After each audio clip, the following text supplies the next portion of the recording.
Jangan pernah kecewa dengan hidup ni, kerana kita ada Allah. Dan Allah tak akan pernah tinggalkan kita walaupun kita merasakan dia jauh.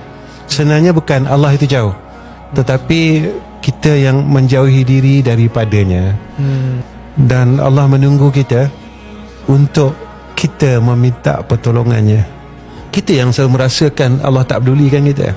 Dan Allah tunggu kita setiap malam ini. Dia nak dengar perkataan kita, ya Allah, aku ni sebenarnya ada masalah, aku sendiri tak boleh selesai.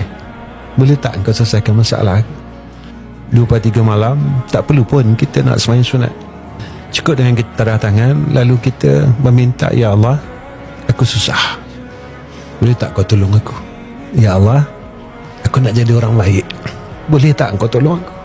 Aku tak kuat, berkali-kali aku usaha tapi aku tetap jatuh, boleh tak kau tolong aku? Boleh tak kau bimbing aku?